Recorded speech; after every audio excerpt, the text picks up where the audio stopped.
What if I were to tell you there was a single formula that tells how everybody shops for a guitar? That was great. Okay. Yeah, I'm on a 1999 kick. So, yeah. Hello, everybody. It's Coltin and Trevor from Guitars Plus in Victoria, and we've been doing a lot of thinking lately. Yes, pondering, thinking, and philosophizing. And we have been pondering this idea back and forth that there are universalities between customers that walk through our door all the time, and I think we have a working formula on how everyone can shop for a guitar and what are the metrics that people use to buy these guitars. You know, we have a pretty unique perspective here because we're always seeing not only how people shop for guitars, but also kind of the ones they want to part ways with and sort of the rationale and the reasoning as to why they part ways with them. And so I think we've kind of developed a working model, I should say. It's probably not quite perfect yet, but no. There are essentially 4 metrics that we've determined, which sort of are almost like a Venn diagram, if you will. There's sort of 4 spheres, and I would say different types of guitars and even different customers can sort of land in different spots on this graph. And then right in the middle, where they all intersect, would be gear perfection. These are these types of things in the guitar culture, if you will, that don't go away.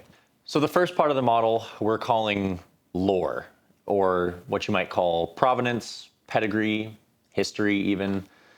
This is almost more like a marketing term, really, when you think about it, because all successful brands, regardless of it being a guitar or not, kind of become this like cult status within society. So the obvious example or the pedestrian example would be like the 59 Les Paul, your 60s Strats, just the really collectible things that never kind of go out of fashion, really. Yeah. And so, this is an important metric for some people because they kind of want to feel like they're buying into a legacy or a part of history. And it's also a really, strong case for why there are so many guitar companies that build, alternatives to Strats and alternative to Les Pauls. And oftentimes they improve on those designs. Mm-hmm. But at the end of the day, if your guitar doesn't say Fender or Gibson or Taylor, Martin, whatever on it, I notice over time some people feel like, oh, well, I didn't get the real thing or I got the substitute good. Right. But different consumers care about that more than others, right? Some people are more practical minded, which we'll get to down the line. Yep. But other people really want to feel like they're buying into the ethos, so to speak. It's telling that these instruments that are really refined tools of storytelling gain value if they have a story attached to them. The whole purpose of a reissue model, the value in it is that it has this provenance of a story behind it, right? A 61 reissue of, say, a Jazzmaster or something. If a guitar doesn't have a story, I think that's one of the trappings or one of the hardest hurdles that luthiers like myself and other colleagues have a hard time breaking into. Does that guitar have a story? And if you look at the luthiers that do make it, who are like newer to the scene, they usually either have a big artist that kind of either blows up and sort of is at the helm of their movement, I guess. I think we're thinking of our buddy Ruben. Sure. I'm gonna big shout out to Ruben over at Joy Guitar. Yeah. He is an excellent example of this. Builds Mastercrafts guitar, built stuff for Slash. So I've got my name recognition of artist right there. And I'm using amazing woods from the tree mahogany stuff. So there's these stories that are all encompassed in just a few guitars that he makes a year. Didn't he also make a guitar out of like Jimi Hendrix's floorboards or something like that? Again, I'm building a guitar out of Jimi Hendrix's house. Like, boom, okay, now you can go off into whether I love the artist or the wood or the story or how did this wood turn into this new thing. So a story of rebirth or recycling. Like there needs to be a story to the guitar, and the lore can invite someone to grab it off the shelf. And that's a very powerful segment of the guitar. The final note on this, I would say, is I think that's also really describes why we see a lot of certain types of guitars coming in for trade-in or they want to get rid of, because it's like these are guitars that they're fine quality guitars. They oftentimes, compete with all these sort of more legendary brands in terms of specs. Yeah. But at the end of the day, they just don't have. They're more of a utilitarian functional guitar. I'm not going to name names, but Nope. you can kind of, guess, right? Yeah, is the story attached to an idea, an era, or a person? Because there's different levels to that too. If it's attached to a person, if that person is great and cool and fashionable, awesome. It can ride a great wave. If that person falters in any way, maybe says something they shouldn't have, that brand can just tank, Totally, right? yeah. We've seen that where. Again, we won't name names, but we can just see like certain pedals that come in or guitar companies that come in. It's like, oh, these are great, but oh, that guy said a thing. Yeah. Okay, well, I'll give you $200, right? Yep. So Totally. it's the story can shift, which is really a cool part of it. It's not just a static climb of a wave. It can have a kind of a bit of a tide that goes back and forth. So the next part of the model would be aesthetics, and this can seem kind of vain, but honestly, I'd say guitar players are pretty vain. We're pretty visual creatures. That's the understatement of the century. Yeah. 100%. I mean, people do buy guitars, and I actually tell this to people when they say, "Hey, what's the best guitar for me?" And I oftentimes say, pick the guitar that regardless of the spec, the spec is sort of important to a point, but pick the guitar that you look at across the room and you want to pick up and play, because the way something looks. If it looks good and you feel good playing it, if it makes you feel a certain type of way playing it, you're going to want to keep playing, and you're going to want to play on stage and show people, and you kind of want to do that, that show your buddies moment, hey, look what I got, right? Absolutely. A vanity, ego, whatever you want to call it. There is a reason, especially on the electric guitar and bass front, that there are so many different shapes, colors, patterns, and just different looks that represent the player who is playing it, that is tied to a personality. If there was one way to make it, Steinways all kind of look the same. Flutes all look the same. Trombones all look the same. They're a very functional instrument, and the artistry comes out from the player. The guitar is unique in the musical world, where it's a fashion item that it kind of takes on its own personality based on how it looks, its color, it's wood. It's provenance, but it's how it looks. Like Colton says, if it doesn't look good, no one's going to pull it off the shelf. And here's a moment too where two of the spheres that we've already talked about kind of intersect. I've always said to you, like, hey, if you ever see like a Alpine White Gibson, it's generally worth a little bit more. You can just bump the price up. You can bump the price up a little bit. Yeah. Or you find a original custom color Fender. Yeah. Or you find a Fender with a matching headstock. It's always usually worth a little bit more, because that lore of the aesthetics, right? It's sort of like they didn't make too many of these, or this was a big dollar upcharge back in the 60s, like $50 upcharge in the 60s is probably like a couple $100 now, or I don't know, something like that. Yeah, maybe probably more. I don't know. I don't know how inflation works. So anyway, but these two things can sort of intersect, but they also, they're also separate, right? So the aesthetics, whether you like it or not, and again, it really depends on you as a consumer and what you value. Some people just want that workhorse guitar. The third part of this formula we're developing is the tone. Of course, you've heard the story. The guitar looks great, but now how does it actually sound? There's definitely an innate quality that you can have all of the perfect metrics. It has the best maple, the best mahogany, the best pickups. But when you actually hear it played through either your rig or in the shop, it might not just have that right tone. Maybe it's too bassy, too MIDI, too shrill. There's something that is just not jiving with your playing style or the sound that you're trying to achieve.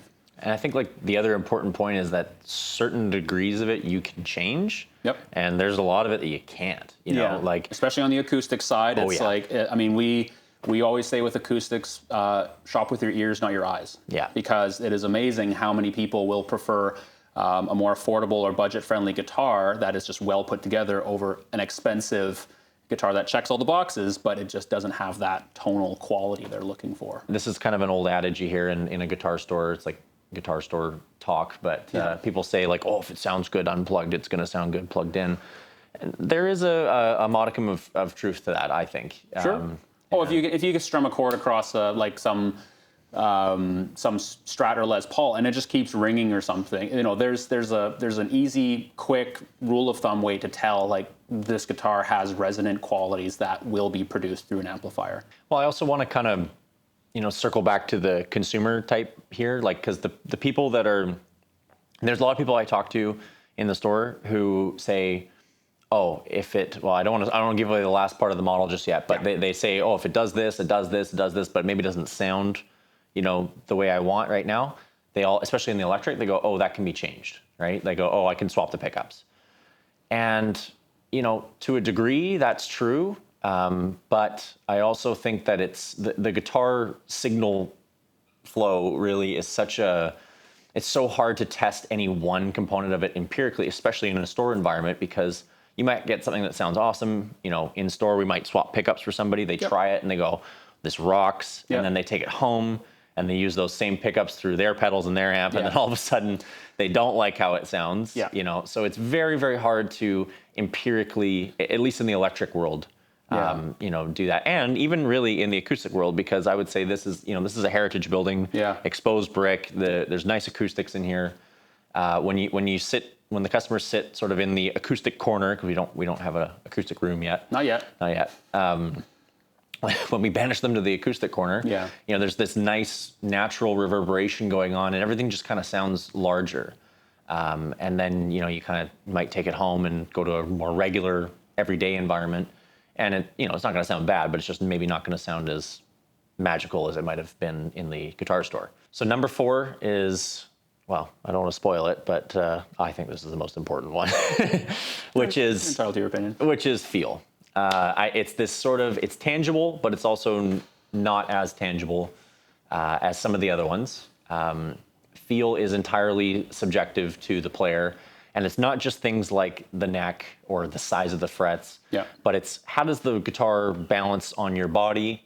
How does it work for your playing style? Is the size of the neck, agreeable? I mean, I get the one we hear that kind of drives me nuts personally, but it's valid. But people shop with it. It's valid is like, nut width or something like that, like which kind of dictates how far apart the strings are going to be. There's a difference. Sometimes it's like, oh, I want my nut width to be the size. I want a steel string guitar, but I want the size of a classical neck. Like, okay. Or I want a really tiny, like Gibson Norland, like scrunched up thin profile, like those big spreads. I think what irks us sometimes is when someone really says like, oh, this one feels like half a millimeter big over here. Okay, customer's always right, but also, that stuff like that. But it's, from the headstock down, how do the tuners feel? Is the nut cut properly? Like, do I feel the ledge where the nut is? How are the frets? Do they feel? Are they sprouting? Are they too recessed? Is there a bit of do I like nibs? Do I like binding? What's the finish like? Is it poly? Is it nitro? Is it oil? Sticky is it raw? when you play? Yeah. Is it sticky? Yeah. Is there a belly contour? Is there an arm contour? Do the pickups get in the way? All of these are in relationship to the player. This might be where ergonomic guitars have kind of a funny issue, right? Like they scientifically should be the best playing guitar. They sit here, they have no headstock, they don't do this, but then they just don't feel right to some people. What is that? It's like the Teufel birdfish, where it doesn't even look like a guitar. Oh yeah, it looks like a 1950s like radio antenna. Right. But it's so far removed from the form of a guitar. But I got to play one once. At the boutique guitar showcase. Yeah. And it's just like you can basically. It just sits on your body perfectly. You can move things about the body. You can adjust every sort of metric of the body to kind of fit your form. Yep. You can move the pickups.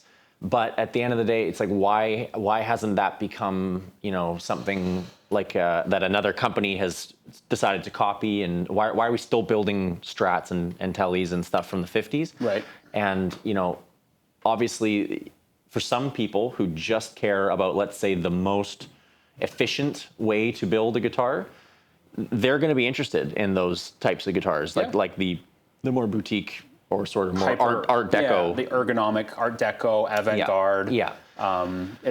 There's a population for that, but it's not the majority.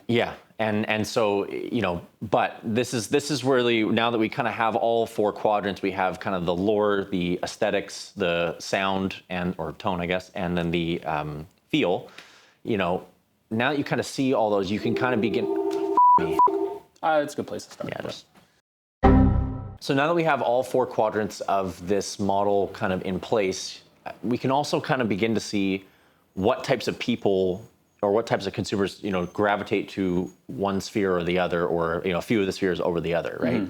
So why don't you go ahead and rank where you feel these things are the most important? So in my ranking, I would say feel, lore, tone, then looks. And why is feel number one for you? Feel would be number one for me because if the guitar, you can tell the quality of craftsmanship right away. You can hold the neck, check the frets, almost right away. You can feel the quality of an instrument, and that's where I'll place most of my value.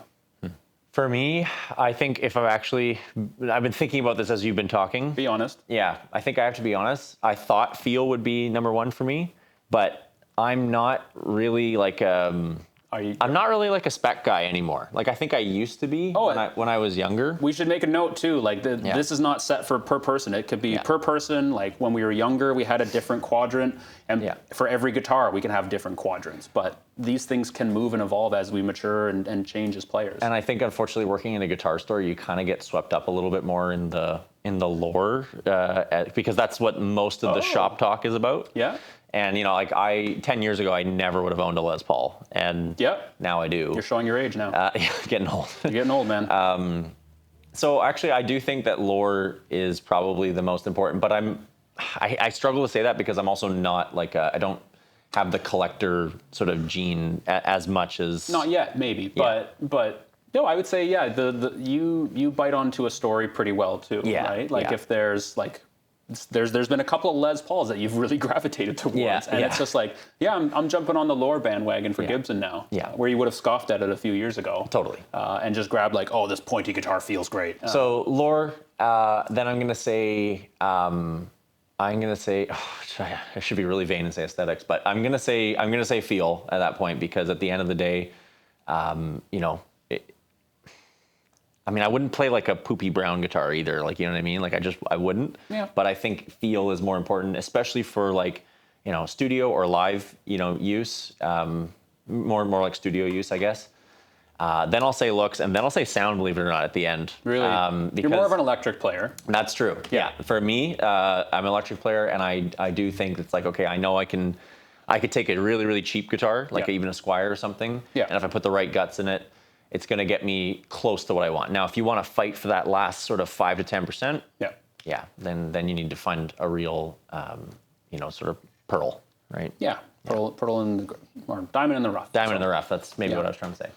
So, what do you guys think? We would love to hear from you. Again, this is kind of a working formula. It's something that Coltin and I discuss, and when we see customers kind of run through these 4 motions, and we've seen enough sales over the year, both online and in person, that this quadrant kind of maps out most of our customers. Everyone's got their own quadrants, and we'd love to hear from you about where would you place most emphasis? And what do you think is right in the middle of the diagram? Yeah, that'd be a good one to put in the comments. Yes, we look forward to hearing back from you guys. Thank you for watching. This is Trevor and Coltin down at Guitars Plus, and we'll see you next time. Be sure to subscribe. Take care.